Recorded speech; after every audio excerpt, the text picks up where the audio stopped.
Suvatma Sukhavabode. Nishreyase Changalakaimane Samsara Hala Hala Mohashantaye. Abahu Purushakranam Changa Chakrasi Dharanam Sahasra Shirasam Svetam Pranamami Patanjali.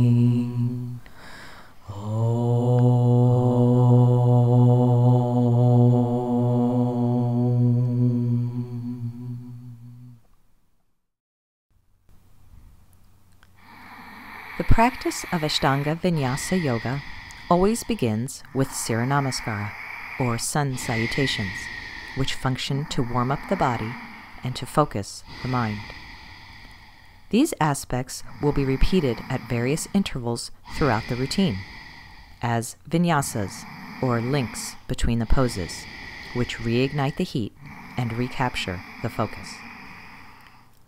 Ashtanga Vinyasa Yoga utilizes a specific style of breathing called Ujjayi, or victorious breath. It is a concentrated forced breath which is hot and loud, swirling around in the back of the throat. Ujjayi breath warms the body from the inside out to increase flexibility from a place of safety and support. It is this breath that initiates one's movement into each posture, through the transitions between postures, and in the subtle adjustments made while within the posture. Every inhale helps to open the body, bringing cleansing energy into the organs and the internal systems. Every exhale helps to close the body, folding it over on itself to squeeze out and release impurities. Another key component of Ashtanga Vinyasa Yoga is the production of 3 musculatory locks, known as bandhas, which help build both strength and stamina. These bandhas are also crucial in cultivating that light, lifted feeling necessary to maintaining the flow of the practice. The standing poses serve multiple purposes. Not only do they simultaneously stretch and strengthen the muscles, but with the addition of wraps and binds, they also foster opening of the joints. The stronger the Ujjayi breath and the tighter the hold of the bandhas, the deeper one will sink into the asana. Asana refers to the seat or place of stillness within a posture.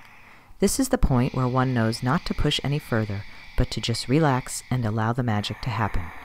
Here is where one notices a special sensation circulating throughout the body's chakras, or energy centers, and their corresponding meridians or pathways, leading all the way from the spine out to the extremities. The entire body begins to buzz.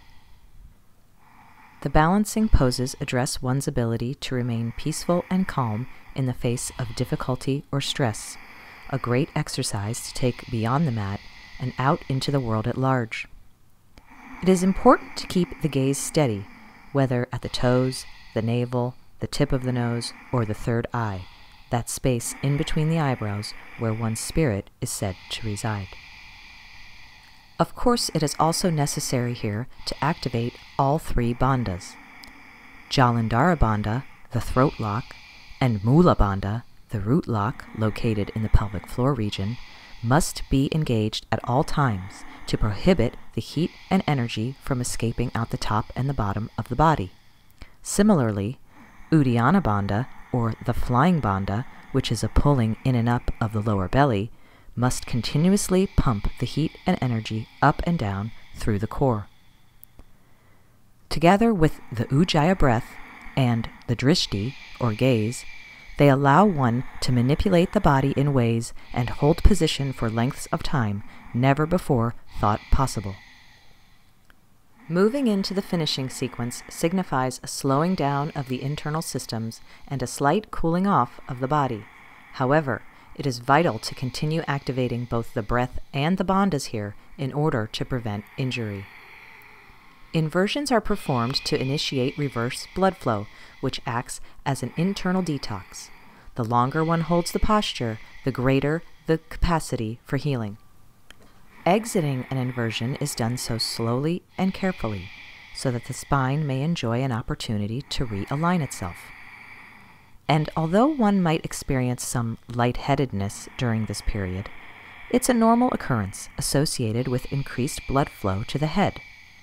This actually enhances brain function and is said to sharpen and clarify the mind.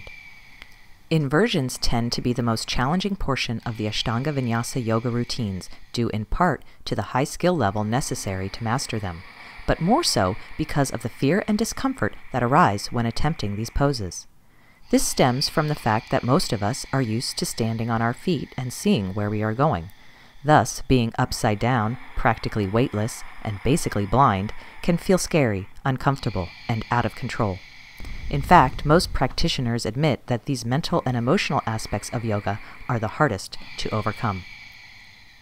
The finishing sequence ends with the yogic seal, a bound lotus position formed by crossing the legs and looping the fingers around the toes.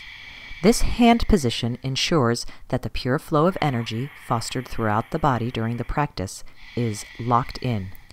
It also provides one last opportunity for the body to be expunged of toxins, as the placement of the heels administers an internal organ massage.